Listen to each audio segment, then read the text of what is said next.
నిరుద్యోగ యువకులకు నష్టపరిచే విధంగా వ్యవహరించే వాళ్లకు రాష్ట్ర ప్రభుత్వం ఈ నిర్ణయం తీసుకున్నది. వాళ్ళందరూ కూడా ఈ అంశాన్ని పరిగణలోకి తీసుకోవాల్సిందిగా నేను ఈ సందర్భంగా తెలియజేస్తున్నా. అదేవిధంగా ప్రతిసారి ఢిల్లీకి ముఖ్యమంత్రి కానీ మంత్రులు కానీ పర్యటనకి వెళ్ళాలనుకున్నప్పుడల్లా మీడియా మిత్రులు మంత్రివర్గ సమావేశం, అధిష్టానంతో చర్చలు అయిపోయింది. మంత్రివర్గం శాఖలు పనిచేయడం, శాఖలలో కూడా మళ్ళా ఎవరికి ఏది ఇవ్వాలనో అన్నిటినీ మీరే నిర్ణయిస్తున్నారు. ఈ ఢిల్లీ పర్యటన ఓం బిర్లా లోక్సభ స్పీకర్ గారి కూతురు యొక్క వివాహ కార్యక్రమం ఉన్నది.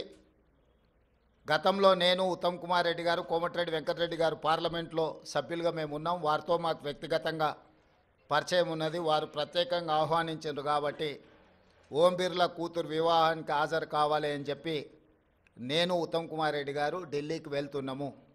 ఈ పర్యటనకు రాజకీయ ప్రాధాన్యత లేదు.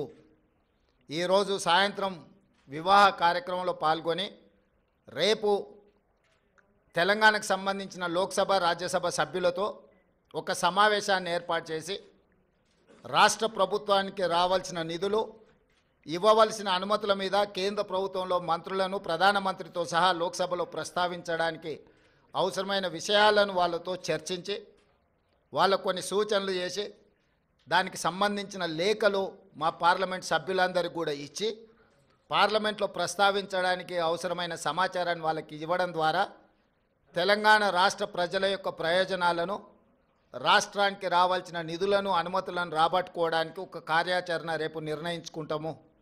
అదే కాకుండా ప్రధానంగా ఎయిర్పోర్ట్స్ విషయంలో, మెట్రో రైలు విషయంలో, అదేవిధంగా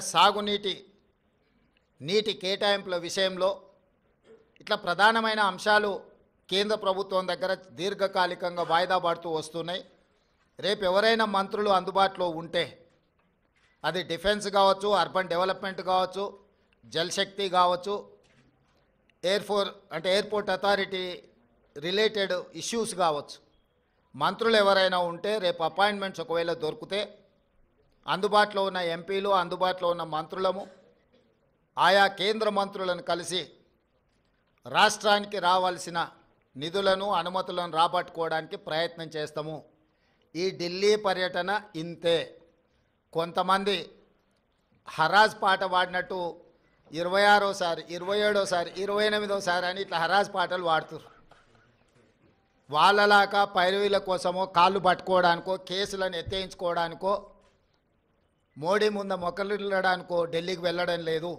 కేంద్ర ప్రభుత్వాన్ని అవసరమైతే నిలదీసైనా రాష్ట్ర ప్రభుత్వానికి రావాల్సిన నిధులు, అనుమతులను తెచ్చుకోవడానికే మేము ఢిల్లీ పర్యటన చేస్తున్నాము.